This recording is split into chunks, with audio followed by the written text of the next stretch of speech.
e achou que era importante ter um painel aqui para discutir sobre isso no cenário da energia. Tem aqui o Rafael Furtado e a Diana Castro, são advogados do escritório, vão participar do painel com dois grandes amigos que nos honram com a presença aqui para enriquecer a nossa discussão. O primeiro deles, meu amigo, meu professor, meu mestre, Sérgio André Rocha, botou a discussão muito pequena aqui, absolutamente inversamente proporcional à grandeza e o vigor intelectual que a gente tanto admira nele, mas ele se intitulou apenas de professor de Direito Financeiro, Tributário da UERJ e parecerista. Temos também o Cristiano Gadelha, que eu tive a grande alegria de participar com ele no evento da BDF, e sempre que posso gosto de sorver aí do conhecimento e da experiência que ele tem, já que, na condição de gerente geral de representação externa em tributos e participações governamentais na Petrobras, é o Cristiano que acaba sendo a interface e a face da companhia, né, nessas discussões com os órgãos institucionais, Congresso, governo, administrações tributárias. Cristiano é membro do Conselho Fiscal da Petrobras Biocombustível, é graduado em Direito, pós-graduado em MBA de Gestão de Negócio pela Dom Cabral, uma escola importantíssima de negócio.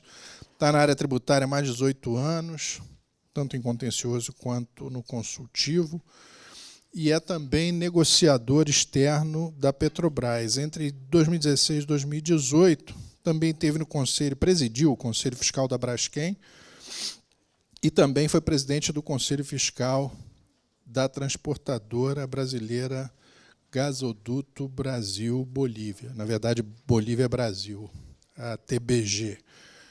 Mais uma vez, a gente muito feliz com a aceitação do convite. A gente tenta trazer aqui pessoas que são, de fato, protagonistas no tema sobre os quais discorrem. E atendendo ao pedido da Diana, não vou falar mais nada, porque ela estava com muito medo de eu ficar fazendo observações aqui, dar spoiler sobre as preciosas informações que ela tem para passar. Então, sem mais delongas, eu vou passar a palavra para você. Ah, Sérgio. Não, você não ia fazer uma apresentação? Fala pelo menos do que a gente vai falar. Ah, sim. Oi, pessoal. Boa tarde, tudo bem? Sou Diana Castro, sou associada sênior do escritório. Hoje, o nosso objetivo é tratar dos possíveis impactos, né, para a indústria de petróleo, gás e setor elétrico, da proposta de reforma tributária, né, da PEC 45, que foi aprovada agora, quarta-feira, no Senado Federal. A gente vai trazer, primeiro, aspectos mais gerais, né, que o professor Sérgio ele vai apresentar para a gente. Eu vou apresentar uns possíveis impactos, alguns dos possíveis impactos mais diretamente relacionados à indústria de petróleo e gás.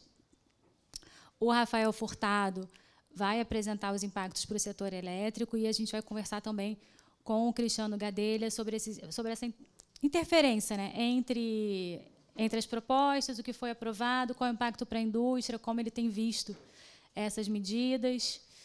E vamos fazer um bate-bola informal no final. Um prazer estar com vocês. Obrigado. Tem controle de tempo? Eu sou um conhecido falastrão, isso é perigosíssimo. A Bianca, não sei onde ela está aqui, quando ela falou, eu falei, quanto tempo eu tenho? Ela falou assim, você falou que você pode falar quanto quiser, em torno de 20 minutos. Eu falei, mas vem cá, quanto que é? Né? Em torno de 20 minutos ou quanto eu quiser? Eu vou me controlar aqui, senão... Pronto. Bom, boa tarde a todos e a todas. É um prazer estar aqui, né, com tantos amigos, né, ex-alunos, ex-alunas. Então, é uma alegria estar aqui. Agradecer a Ivan, Guido, Bianca, né, para todo mundo, né, do Telchecker pelo convite para estar aqui nessa tarde de vocês hoje. Eu sou uma pessoa analógica ainda, né, então eu fico imprimindo esses troços para poder ler. Né, e é engraçado que um dos pilares da PEC, né, da reforma tributária, é a proteção do meio ambiente, né, o que, no meu caso, faz com que eu já esteja, né, violando um dos princípios fundamentais da reforma, imprimindo esses negócios.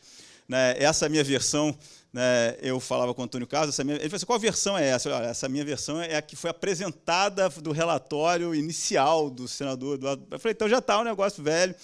né? Mas eu fui acompanhando as alterações durante a semana, né? A gente sabe que a versão final mesmo está difícil da gente ver, mas eu acho que para o nosso bate-papo aqui, né, não temos alterações tão substantivas.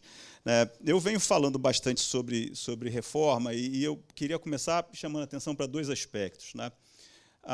Primeiro, que a reforma tributária ela é um evento concorrencial, né? E a dificuldade, às vezes, da gente entender que reforma tributária é um evento concorrencial faz com que a gente se assombre com algumas novidades que aparecem pelo meio do caminho, né? Porque você tem a concorrência entre os entes federativos, entre a União e os entes subnacionais, entre os estados, né, entre estados e municípios entre si, né, dos entes federativos contra os contribuintes, dos contribuintes entre si. Então, quando no final, ao apagar das luzes, aparece, né, um imposto seletivo sobre extração de petróleo, fala, por quê? Porque alguém está pagando menos tributos. Se alguém está pagando menos, alguém tem que pagar mais, né? E a lógica da reforma tributária é essa.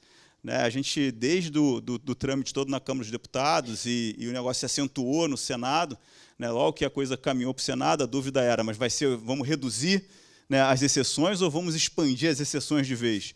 A coisa foi para a expansão, né, de exceções, e se você vai expandindo as exceções, né, o dinheiro tem que sair de algum canto, né, e vão sendo criadas novas incidências. Então, acho que o primeiro aspecto, a gente entender que reforma tributária efetivamente é um evento concorrencial.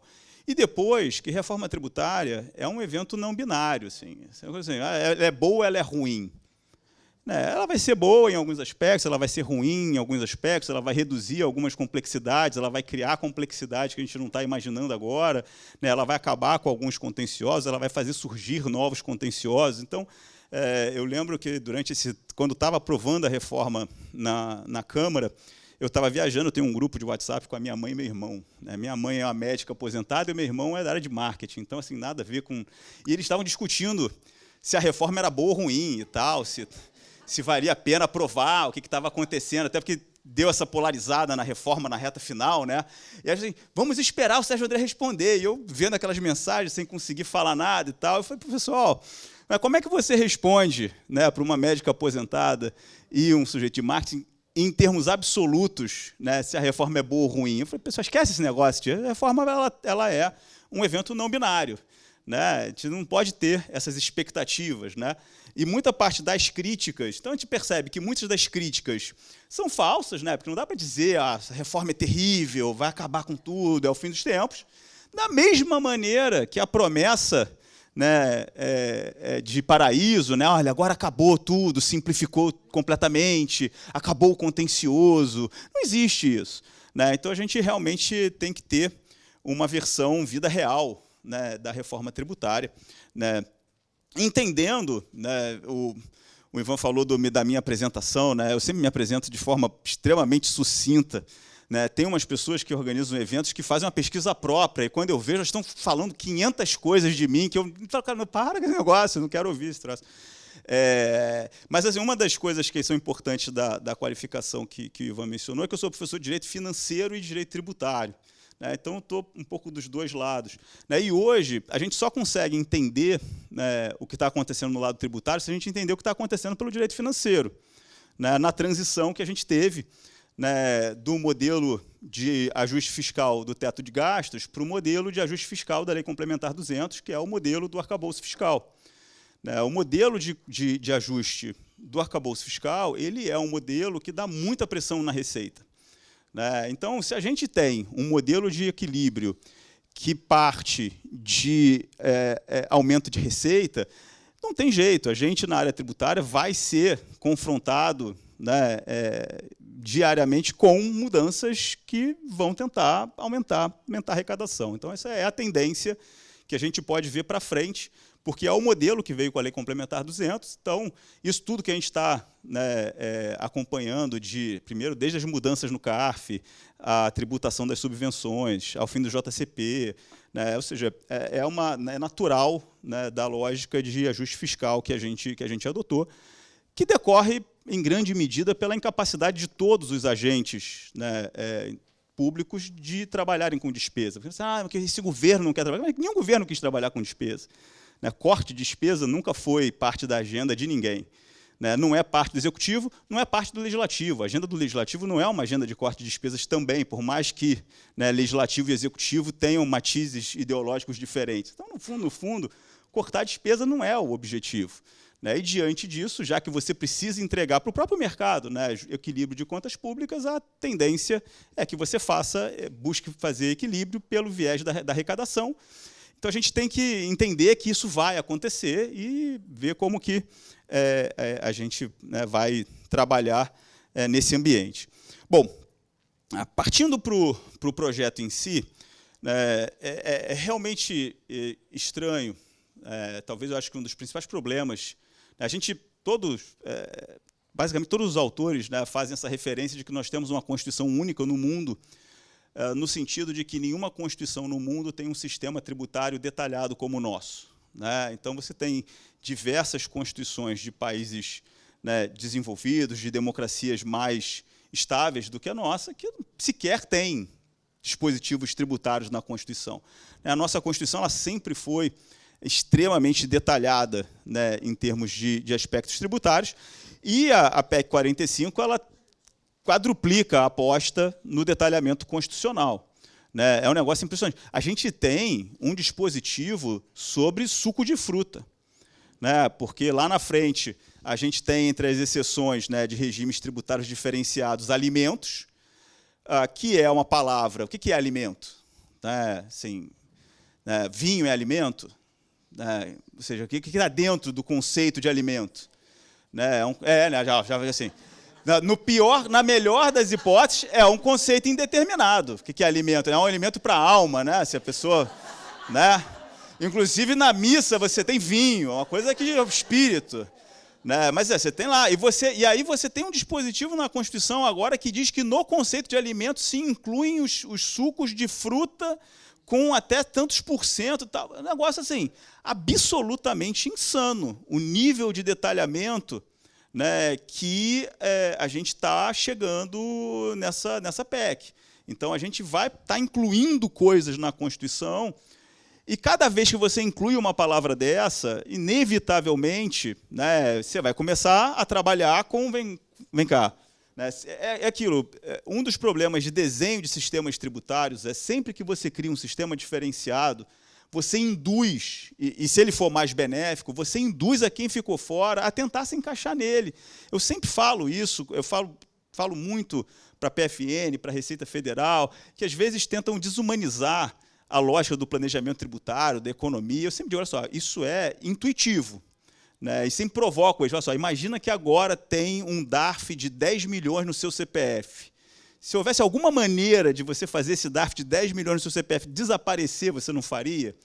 Né? Então, assim, buscas de alternativas de economia tributária são absolutamente intuitivas. O que você, quando está desenhando um sistema, tem que fazer é tentar trabalhar para que ele seja o menos excepcional o possível, que ele tenha o menor número de exceções o possível, que naturalmente vai reduzir, né, a complexidade, vai reduzir planejamento, vai reduzir.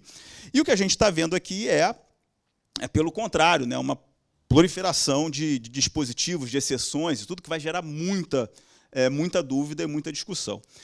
Nisso, e já entrando aqui nos debates principais, né, e eu vou focar em 3 aspectos. Um primeiro que eu vou falar muito rápido, né, que chama atenção, né, a gente tem agora, no parágrafo 3º do artigo 145, uma coisa que a Constituição nunca teve, que é um catálogo de princípios.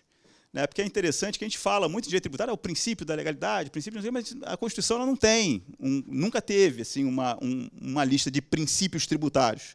Né, legalidade, anterioridade, retrocesso, tudo são limitações ao poder de tributar.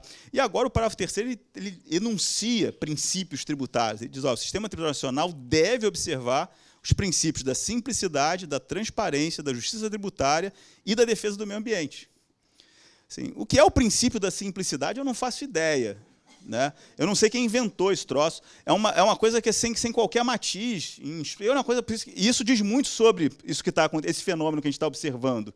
Né? Alguém tira um troço da cartola e joga na PEC.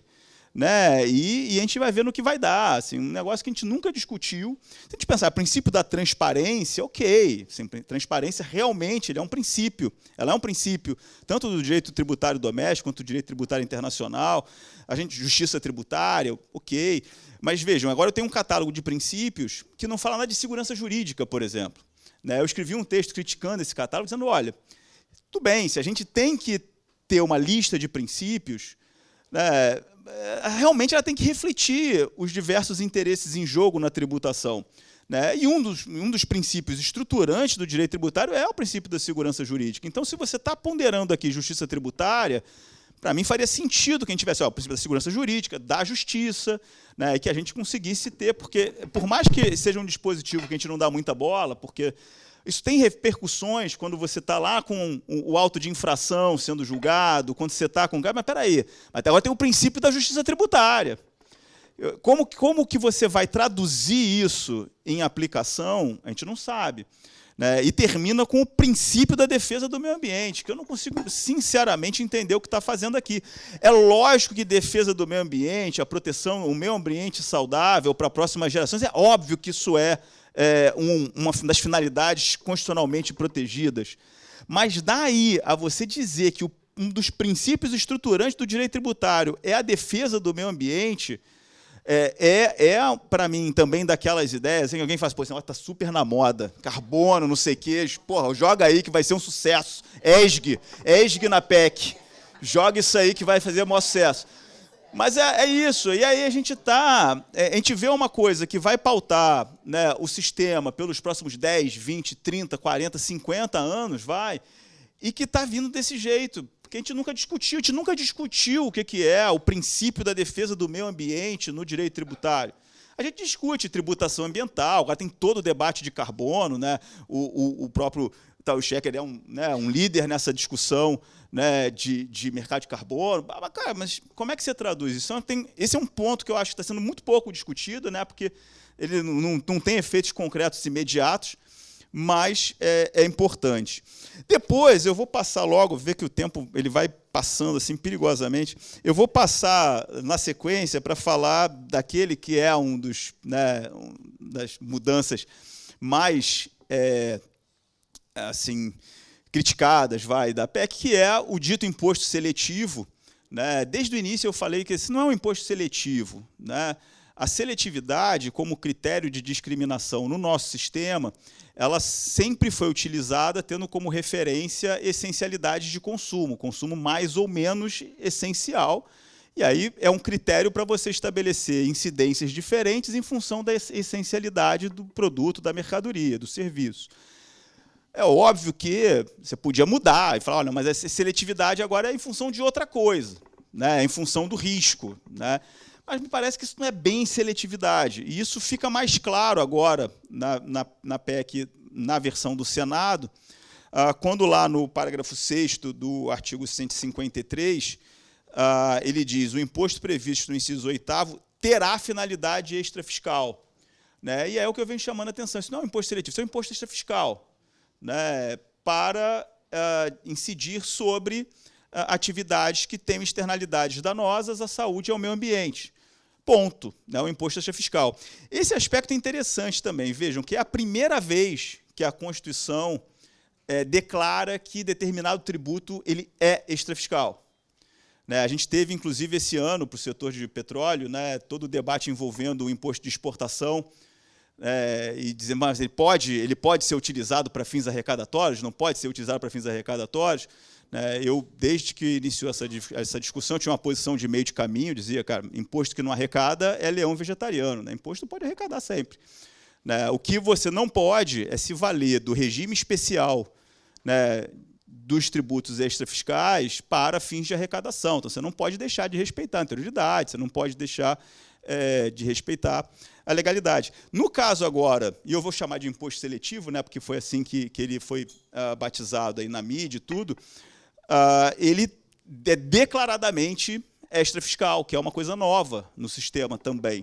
Né? Então, isso pauta, se ele é declaradamente extrafiscal, isso significa que, efetivamente, ele não pode ser manejado mais para frente com a finalidade arrecadatória, né? Ele só pode ser utilizado para esses objetivos, né, de combater,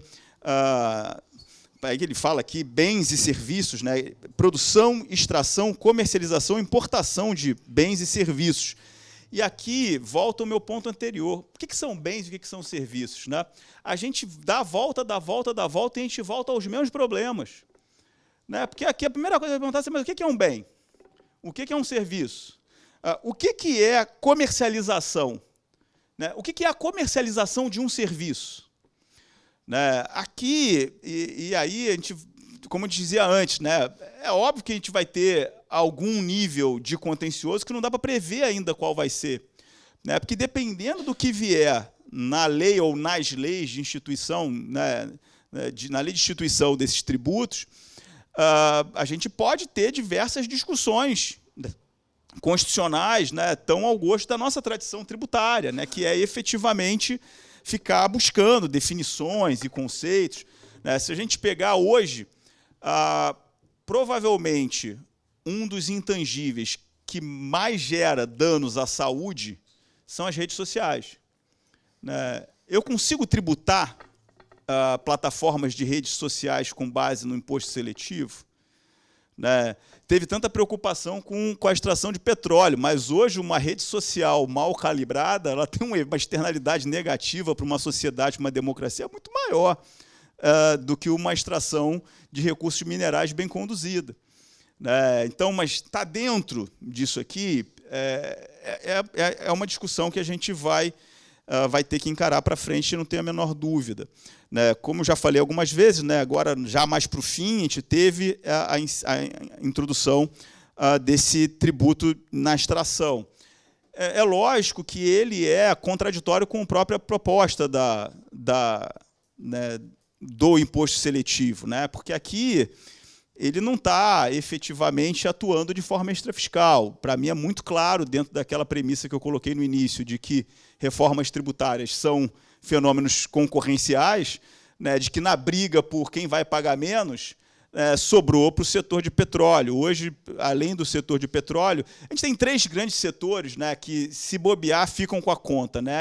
Petróleo, assim, recursos naturais de uma maneira geral, banco, né, que defender banco é quase, né, não, como assim? Né, bancos, então, coitados, um dia desse, o CSL deles vai ser 100%, a CSL de vocês 100%, não tem mais, né, tudo para a gente. Então, banco, e principalmente no pós-pandemia, né, o setor de tecnologia, né, pegou muito, porque como ele foi o setor mais em moda ali, que mais lucrou, né, que mais teve... que mais se desenvolveu com o isolamento da pandemia, o setor de tecnologia, todas as grandes propostas de aumento de carga tributária durante a pandemia foram muito focadas no setor de tecnologia. Obviamente que não dá para dizer que é inconstitucional, né, essa incidência. Né? Então, se não se conseguir resolver isso na política, efetivamente, acho difícil você criar depois uma tese para justificar uma inconstitucionalidade ou algo do gênero. Né? Mas é isso. Então, assim, o imposto seletivo... caramba, em tese os meus 20 minutos já foram embora, porque eu tinha botado 25. Eu vou falar muito rapidamente sobre IBS e CBS e eu encerro. Carol, assim, não me convida mais. Fala assim, não queremos mais. Cara, eu falei que eu era falastrão, pelo menos tem princípio da transparência. Né? Assim, a gente faz... Mas, assim, mas são 5 minutos só, extra no máximo. Então vamos lá. Não é isso. A finalidade do evento é o intervalo. Bom, quando a gente pensa, quando a gente olha para o lado da CBS e do IBS, eu acho que aqui a gente vai ter 2 lados diferentes. Né?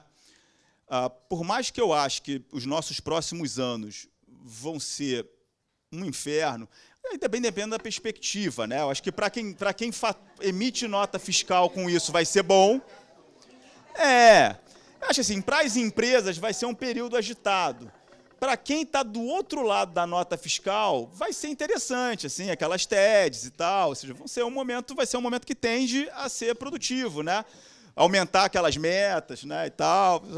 Então, assim, acho que então, tudo é ambivalente, né? Veja que nada é ruim para todo mundo, né? Sempre tem alguém que se beneficie, né? Mas eu acho que se a gente olhar para pós 2033, assumindo que esse negócio foi instituído, que realmente acabaram com o ICMS, com o ISS, com o PIS e a COFINS, porque eu sempre fico com esse negócio, a gente está acostumado. Como é esse negócio de dizer que alguma coisa vai acontecer no ano tal?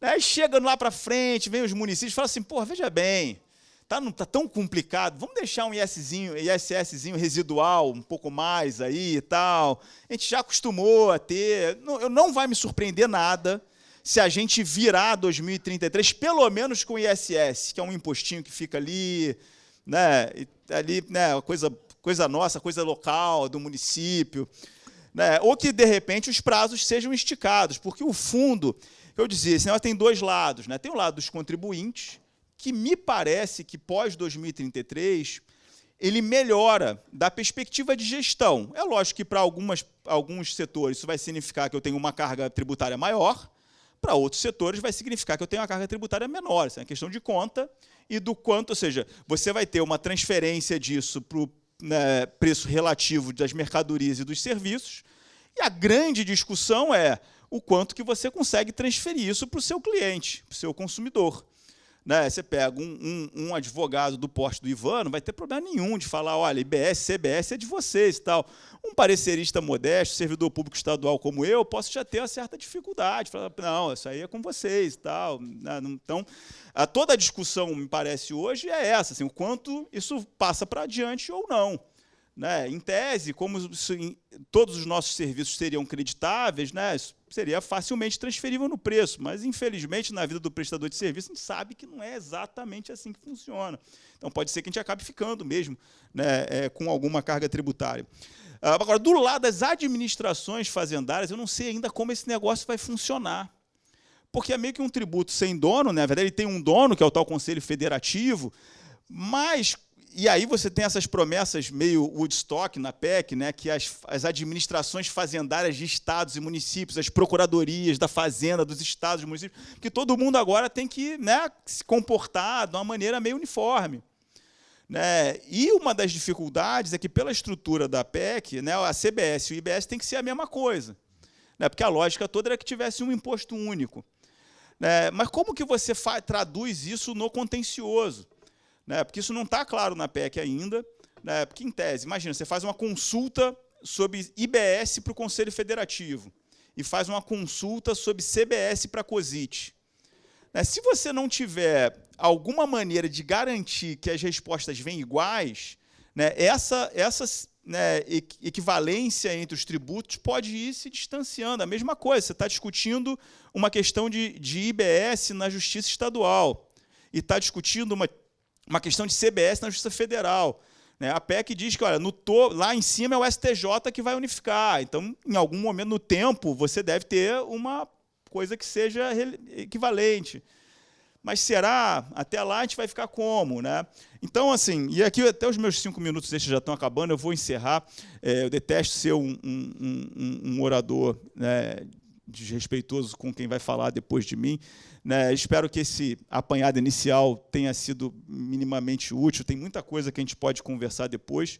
Né. Eu, Diana, fico por aqui à disposição para, na sequência, a gente focar em questões mais específicas. Então é isso. Muito obrigado.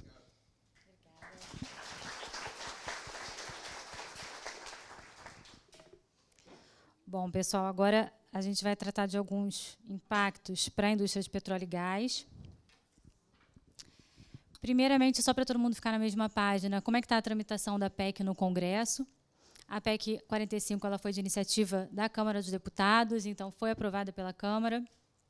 O Senado também aprovou na última quarta-feira, mas como a gente teve muita mudança significativa no texto, o texto volta para a Câmara dos Deputados. Eles vão analisar essas mudanças e as duas casas precisam estar de acordo para a gente ter um texto final. Então, a emenda constitucional não precisa de sanção ou veto, né, do presidente da República. Então, uma vez que as duas casas já estão de acordo, o texto é promulgado e publicado.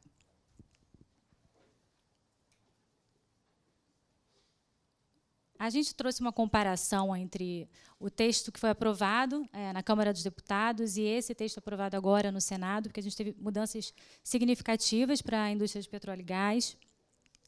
Então, a primeira mudança, como o Sérgio, não foi o Ivan que deu spoiler, foi o Sérgio, mas tudo bem.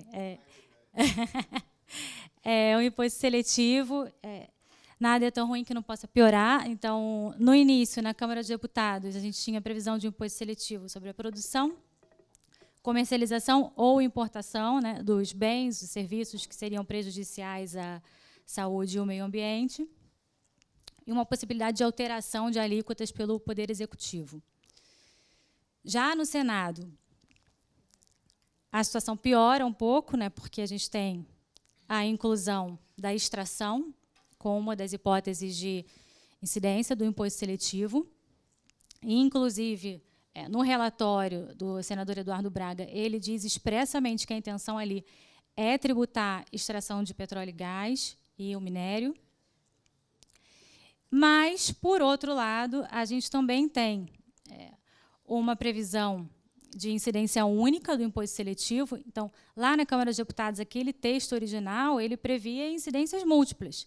Então, ele poderia incidir na produção, na comercialização e na importação. Agora, o texto que foi aprovado, não. Ele diz expressamente que a incidência vai ser uma só. Então, se incide na extração, não vai incidir na comercialização, né? Na produção, seria a mesma coisa, no caso do petróleo, né? Além disso, a gente também tem introdução de uma alíquota de até 1% nos casos de extração, então 1% do valor de mercado daquele bem. A cobrança vai ser a partir de 2027, junto com a extinção do IPI, e uma outra mudança interessante é que antes, lá no texto da Câmara, tinha uma previsão de alteração pelo Poder Executivo das alíquotas. Então, isso traria mais maleabilidade e até um pouco mais de insegurança para os contribuintes. Mas agora não. Agora, esse texto que foi aprovado no Senado, ele prevê, primeiro, que o imposto seletivo ele vai ser instituído via lei complementar e a alteração das alíquotas será via lei ordinária. Cristiano, você quer falar um pouco também do imposto seletivo, a percepção de vocês? Claro, o que você achou das mudanças? Claro, Diana. Bom, meu boa tarde a todos. Vejo aqui alguns rostos conhecidos, agradecer. Uma honra, satisfação estar aqui dividindo a mesa com vocês, o convite da Carol, do Ivan. O tema do seletivo, sem sombra de dúvidas, é o tema que hoje mais nos preocupa no contexto dessa reforma, até porque foi uma novidade introduzida inicialmente no relatório do senador Eduardo Braga, no dia 25 de outubro, onde o tempo de reação que a indústria teve num momento de grande resistência aos pleitos da indústria de óleo e gás, justamente em razão da pegada, né, da tônica de reduzir pegada de carbono. Então, este é, sem sombra de dúvidas, aquele tema que a gente não deve jogar a toalha, né? É claro que, como você bem colocou, Diana, haverá agora, na Câmara dos Deputados, depois do encaminhamento do texto aprovado no Senado, uma avaliação sobre as condições políticas de aprovação do texto substitutivo, né, aprovado no Senado. A gente espera que este tema, por ter sido introduzido e não tendo havido debate no contexto da Câmara dos Deputados, ele possa estar dentro de um fracionamento, de modo a permitir que a indústria coloque os seus pontos. E eu diria que o que mais nos preocupa é que, a extração do petróleo. O petróleo é um insumo básico, não é, de diversas cadeias econômicas produtivas, indústria petroquímica, química, combustíveis. Então, o reflexo inflacionário e a pressão sobre margens e preços, não só ligados ao upstream, mas também ao downstream, os combustíveis, né, e outras cadeias, como eu mencionei, asfaltos, o gás de cozinha. Então, nós temos, sim, preocupação, os impactos financeiros são relevantes, e é preciso tratar, muito embora, como você mencionou, tenha havido um avanço no sentido de incorporar a incidência monofásica, nos preocupa o fato de que a redação aprovada no Senado também não descartou a possibilidade de haver uma incidência sobre a comercialização e importação de combustíveis, que é uma tônica que a gente percebe no excise tax em outros países, não é? Então, a sobreposição, né, ou a incidência sobre a extração do petróleo e também sobre combustíveis, se adotada esta política na edição da lei complementar, a gente pode vir a ter aí um impacto bastante importante em diversas cadeias e, claro, em prejuízo ao consumidor. Acho que o último ponto que eu acho que a gente não pode deixar de mencionar, e é sempre um objeto de preocupação nosso da indústria, é o fato de você discutir de forma fracionada a reforma tributária de consumo, reforma tributária da renda, que deve vir daqui a 90 dias, mas a gente não pode esquecer que a indústria também é gravada pelos royalties e participação especial, então é preciso enxergar todo esse government take de uma forma globalizada. Isso é preciso, e a gente espera ter a oportunidade de colocar estes pontos, né, até mesmo também o que seriam os efeitos mitigadores de danos ambientais, na medida em que a gente tem um aumento do CAPEX esperado pela indústria para projetos que visam maior sustentabilidade ambiental, redução da pegada de carbono. E, de certa maneira, é preciso que as empresas que façam investimentos em projetos de sustentabilidade ambiental possam ter o ônus reduzido em relação ao imposto seletivo. Então, a gente espera que esse debate ele seja melhor aprofundado na Câmara dos Deputados, de modo que a gente consiga sensibilizar nossos legisladores. Talvez até discutir uma redação que preveja a incidência única na cadeia econômica, né? E não só naquela fase especificamente da extração, né? Algo assim. Mas se a gente pensar, o que pode ser danoso prejudicial ao meio ambiente? Tudo, né? Até projetos de energia renovável podem, em certa medida, prejudicar o meio ambiente, né? Rafael, você quer também falar? Quero.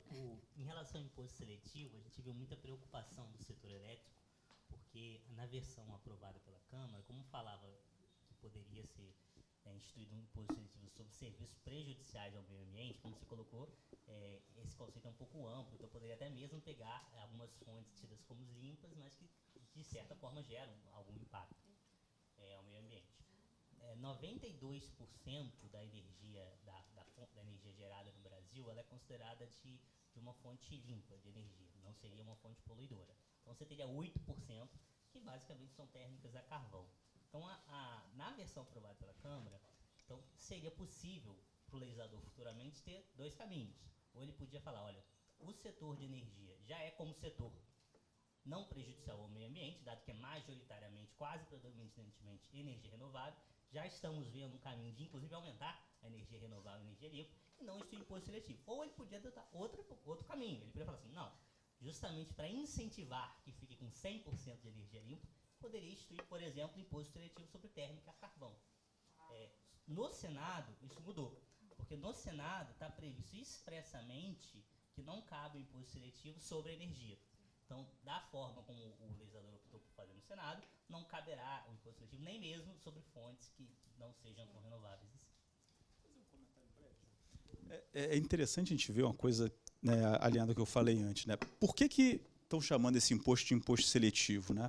Porque, se a gente lembrar, a redação original da PEC 45, ela previa alíquota única, né? Então, você ia ter uma alíquota única para tudo.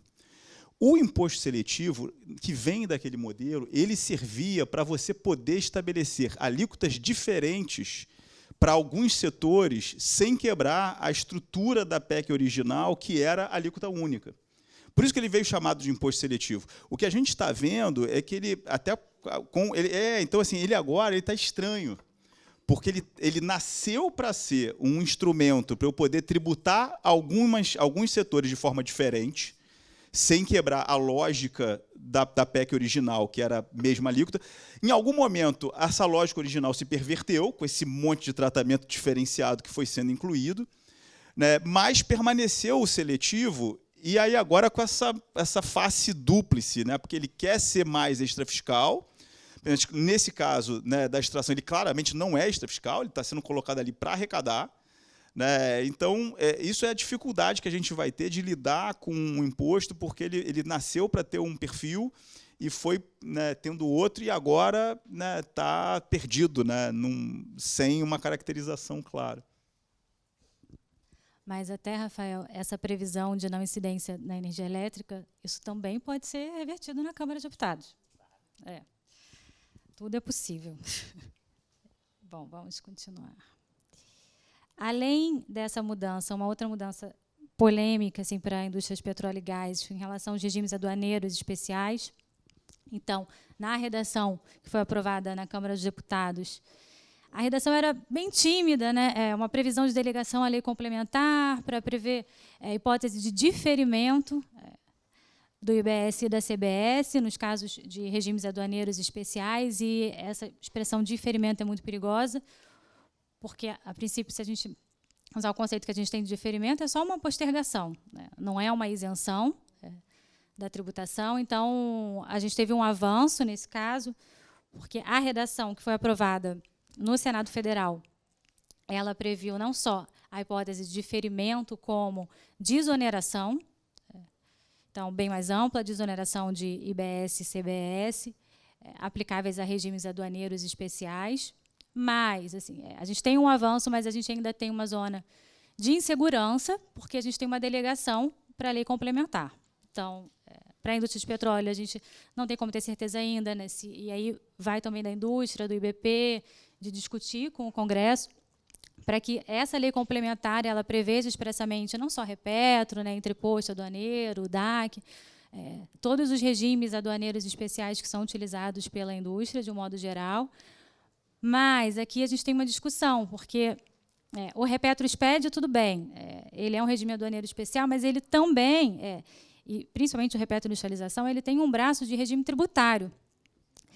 E o regime tributário aqui, dentro dessa norma, que foi teria sido introduzida na Constituição, ele não estaria coberto, né? Mas, você tem algum ponto, Cristiano? Não, acho que aqui, Diana, a gente pode entender que houve um avanço importante no Senado em relação ao texto que foi inicialmente aprovado na Câmara dos Deputados. Nós sentimos, ao longo dos diálogos que tivemos em ambas casas, uma resistência muito grande a endereçar um regime diferenciado para a indústria, ou específico, né, como é o Repetro. No entanto, o avanço ele se dá na medida em que, no relatório do senador Eduardo Braga, ele inclui a referência textual ao Repetro e ao REID, no sentido de assegurar ou de apontar que, quando das discussões da lei complementar, esses incentivos precisam estar bem definidos e indicados. E eles, fatalmente, a nosso ver, em relação, sobretudo, a bens de natureza permanente, nós teríamos o enquadramento no item que trata da aquisição de bens de capital, e é nesse sentido que a gente vai buscar essa regulamentação agora na ocasião da lei complementar, do projeto de lei. É verdade. Ele diz expressamente que essa mudança que está sendo introduzida no texto, né, no relatório dele lá no Senado, que é para incluir, sim, o Repetro, acho que o Reporto também, Rede e vários outros regimes.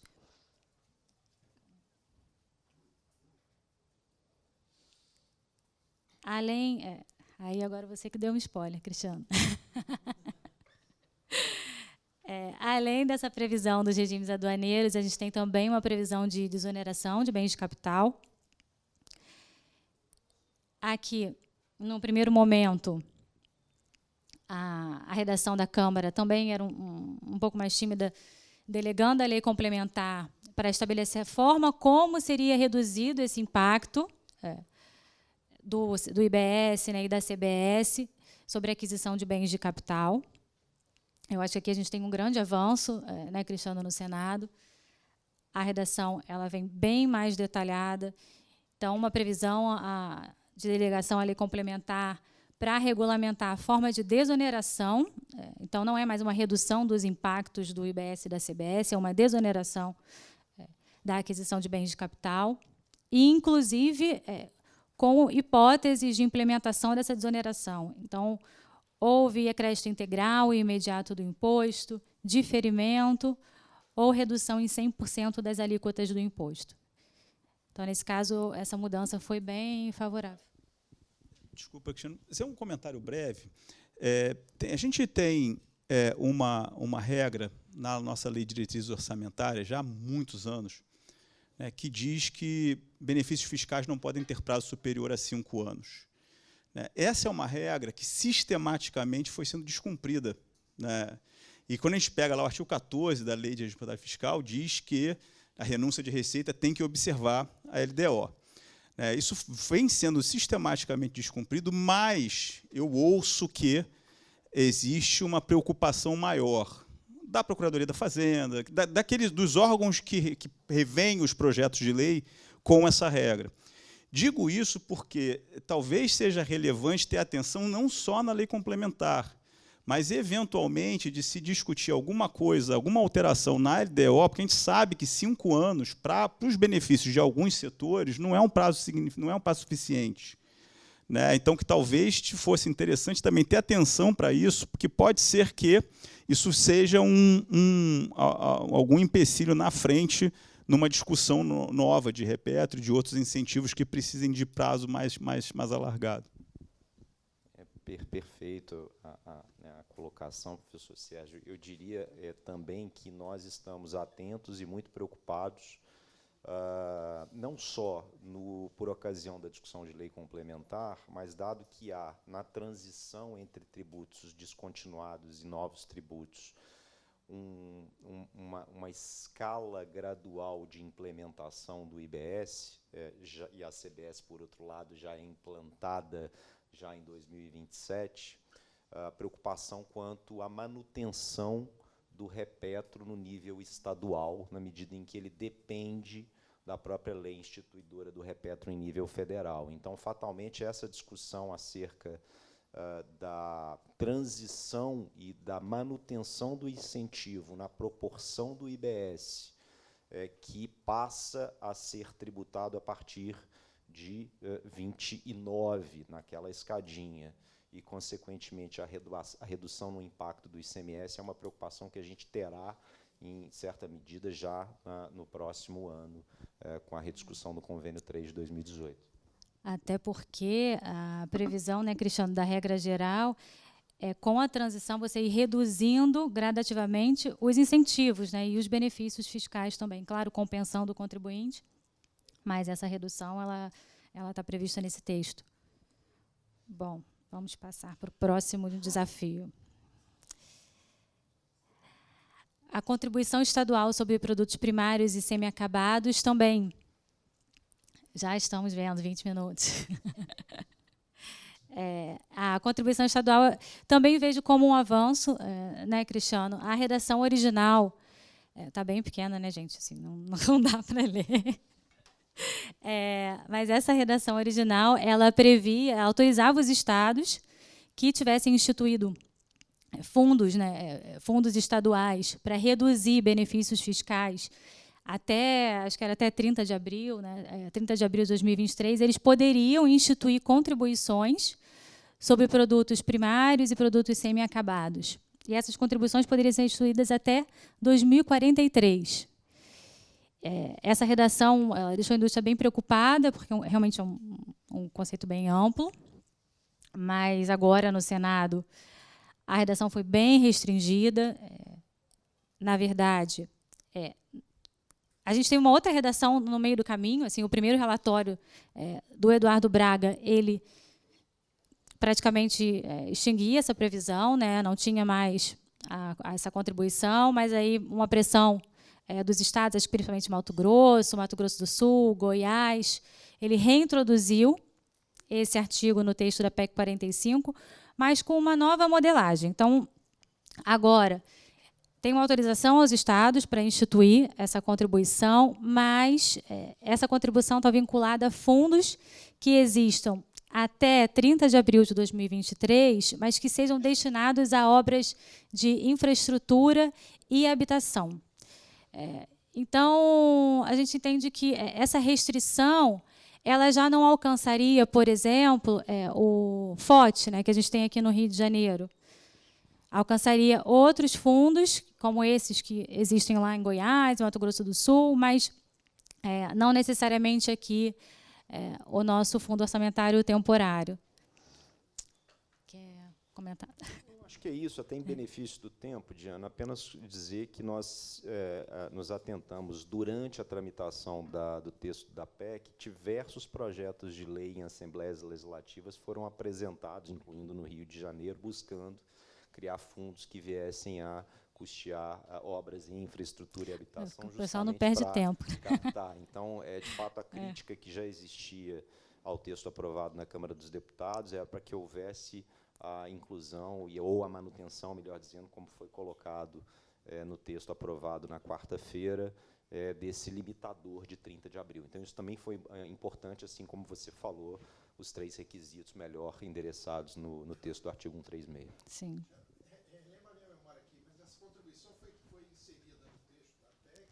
Foi aquela emenda aglutinativa.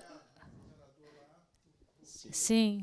Barganhou com isso para aderir à reforma. Foi os 45 minutos do segundo tempo, né, lá na Câmara. Já foi uma emenda de plenário, considerada como emenda até de redação ali, uma coisa muito pouco dialogada. De fato, foi aos 46 do segundo tempo, eu diria.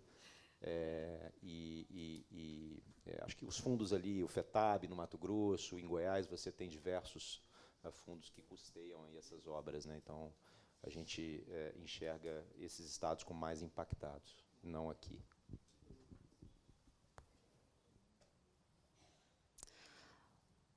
Bom, por último, os créditos acumulados. Num primeiro momento, a gente tinha uma redação que previa a possibilidade de compensação desses créditos acumulados só do IBS. Agora, no Senado, a gente tem uma alteração desse texto na Constituição para prever também a compensação desses créditos, né, do crédito acumulado, saldo credor, também do PIS, da COFINS e do IPI, com a CBS. Mas o que chama atenção aqui são 2 aspectos, né? O primeiro, a gente pensar nas produtoras, né, de petróleo e gás. Há um acúmulo muito grande desses créditos aqui na indústria, né? Principalmente porque a maioria das empresas exporta o petróleo. Então, aqui, o problema seria como que essa lei complementar ela vai dispor sobre as hipóteses de ressarcimento, como vai ser esse ressarcimento. Em tese, teria que ser um ressarcimento célere, mas a gente não tem qualquer direcionamento aqui nesse texto. Uma das primeiras versões da PEC 45, não sei se vocês lembram, previa um ressarcimento em até 60 dias, mas essa redação foi completamente modificada. Então, a gente tem uma zona de insegurança. Além desses prazos, para o crédito de ICMS que seja relacionado a ativo fixo, ok, tem uma previsão de aproveitamento pelo prazo remanescente, né, aquele racional de 1,48. Mas, para outros créditos, a previsão é de aproveitamento em apenas 20 anos. Né? Então, assim, é muita coisa. Dá para a gente se aposentar aqui e vocês vão estar ainda calculando e aproveitando crédito de... a gente não. É verdade. Acho que nesse aspecto, Cristiano, você quer comentar também, né? Não, claro, rapidinho. Assim, acho que houve uma omissão em relação ao tratamento dos créditos nesse modelo de transição, nessa transição para os novos tributos em relação ao PIS e COFINS. Isso foi resolvido, né, no texto aprovado no Senado. Agora, resolvido dentro da incerteza de se aguardar, como você colocou, o que virá na lei complementar. Os critérios, a forma de apropriação, isso precisa ser discutido no tocante a PIS e COFINS. Só para dar uma dimensão financeira, a informação muito atual, só a Petrobras, por exemplo, tem cerca de 14 bilhões de reais de ativos fiscais diferidos associados a obras em andamento, projetos e blocos ainda em fase de exploração, portanto, sem produção. Outros 5 bilhões de reais, aproximadamente, associados a ICMS, ou seja, para dar um pouco do tom da importância e de quanto a gente precisa se dedicar quando houver as discussões sobre lei complementar para antecipar esses prazos, tentar lastrear não ao IPCA, como foi colocado em relação ao ICMS, mas em relação à própria Selic. Enfim, tem uma série de melhorias que a gente vai precisar buscar aí na discussão na lei complementar. E existe uma condição também para aproveitamento dos créditos. Esses créditos vão precisar ser habilitados. Então, a gente também tem uma previsão de habilitação tácita, mas, de qualquer forma, acho que exige uma auditoria interna também das empresas para elas se prepararem para esse momento, né?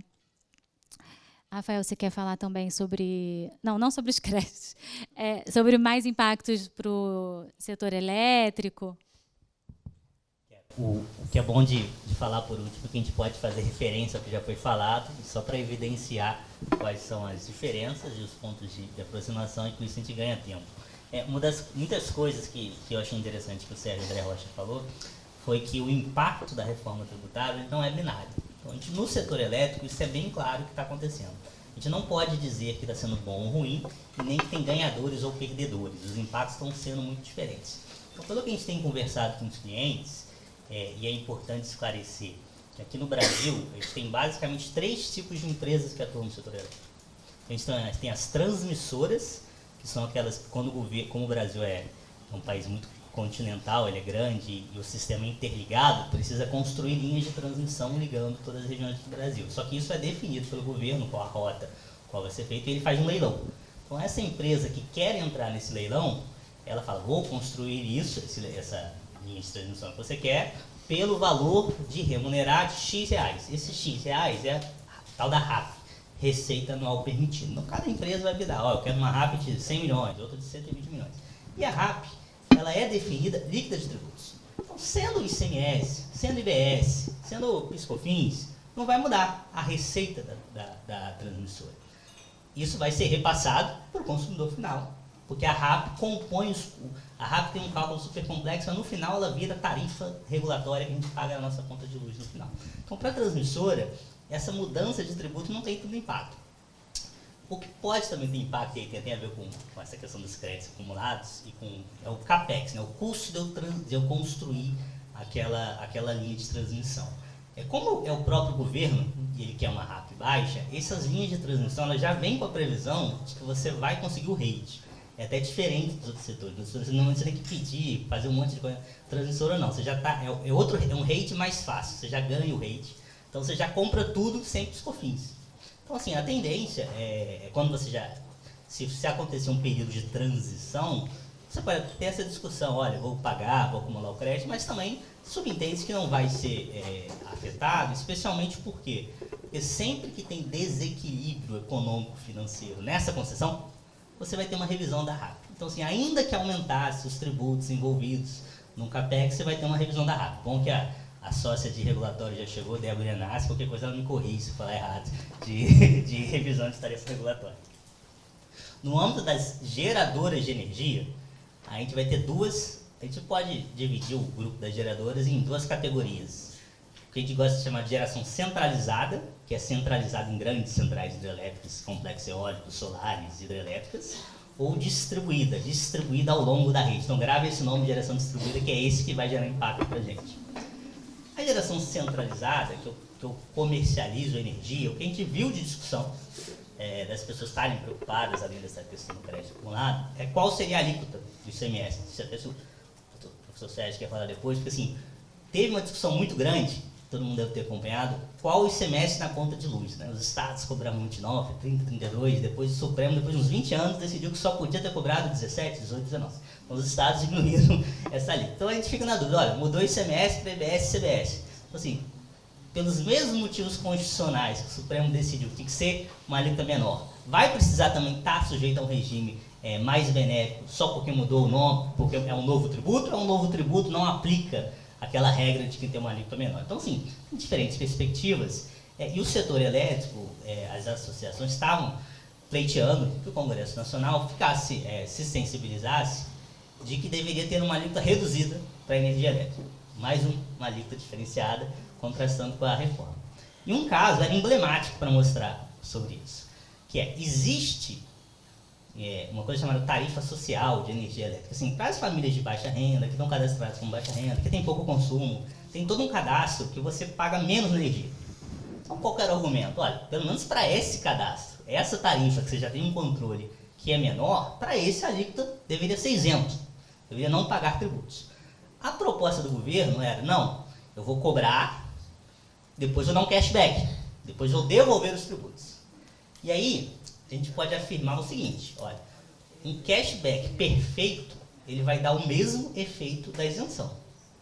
Na melhor das hipóteses. Por quê? Porque se eu pago e eu vou receber 100% rapidamente, no fundo fica igual à isenção. Não era melhor me dar a isenção desde logo?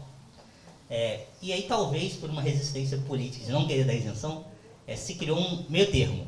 Eu vou dar o cashback na conta de luz. Então, assim, você vai pagar o ICMS devido e na próxima conta de luz você vai receber o cashback automático. Então, assim, só para essas tarifas sociais básicas. Então, isso vai diminuir um pouco a discussão sobre ter uma alíquota reduzida para a energia elétrica. O que surpreendeu foi, na versão aprovada do Senado, ter uma previsão já que a geração distribuída vai estar sujeito, é uma das hipóteses, que vai ter uma lei complementar específica. Então, assim, isso traz algumas complexidades, porque tem muita diferença, tem muito impacto regulatório concorrencial de distribuidor e geração distribuída. Mas para falar disso, a gente vai falar no próximo painel, que a gente vai explicar, que a Débora vai explicar como geração distribuída funciona. Então vai ficar mais claro para a gente falar lá. E eu acho que esses eram os impactos principais. O outro é a questão do imposto seletivo. Acho que são esses os principais impactos. Não sei quem mais quer falar alguma coisa.